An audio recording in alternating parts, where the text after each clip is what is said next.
Après la mort d'Henri, Marie passe à l'action. En 1939, elle se rend à New York et remporte un énorme prix pour Henri, le premier des 3 prix. Une exposition au Metropolitan Museum, 29 de ses œuvres. Le conservateur et les critiques sont ravis de lui. Imaginez-vous la joie de Marie. You won them over, my darling soldier. But it's not yet over, they will love you everywhere. Marie ne reste pas à New York pour voir l'exposition. Elle doit se dépêcher de revenir ici pour protéger leur château, leur art, leur héritage. Les choses s'enveniment en Europe, encore une fois. Le 1er septembre 1939, l'Allemagne envahit la Pologne. 2 jours plus tard, la Grande-Bretagne déclare la guerre à l'Allemagne. La France fait de même. Bientôt, l'Italie prend le contrôle militaire de la Riviera. Il laisse Marie et le château tranquille. Elle sait que les Allemands ne seront pas aussi gentils. Le général Marie passe à l'action. Il enlève tous les meubles. Quant à l'art d'Henri, vous deux, emmenez ces sculptures à la chapelle dans les collines et ne faites pas de bruit ou les voisins nous dénonceront à l'ennemi. Et vous deux, creusez dans la cour. Nous avons besoin d'un trou assez profond pour cacher un dieu. Le dieu de l'humour mystique, bien sûr. Les Allemands arrivent, l'œil rivé sur la solide position défensive du château.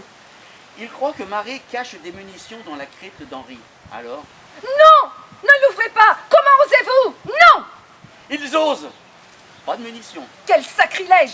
Pire encore, les officiers allemands décident de rester dans le château. Ils exigent d'être nourris. Elle n'a pas le choix. Elle leur donne du poulet et du vin. Pas le meilleur. Et puis un jour, elle entend des explosions. Oh, des coups de feu! Non! Des feux d'artifice! Comme ceux qu'elle a entendus à Paris 24 ans plus tôt. Regarde ce cuirassé! Il arbore le drapeau américain.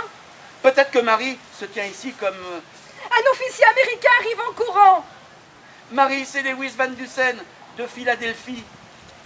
J'ai le droit de te libérer. C'est fou, c'est le fils de son cousin. Une fois de plus, sa protection divine se manifeste, bien qu'elle ait failli s'arrêter là. Un jardinier qu'elle renvoie pour sa paresse l'accuse de collaborer avec les nazis. Rappelle-toi, ils exécutent des gens qui étaient gentils avec les Allemands. Un autre officier américain à la rescousse. Marie Clouse est sous la protection du gouvernement américain.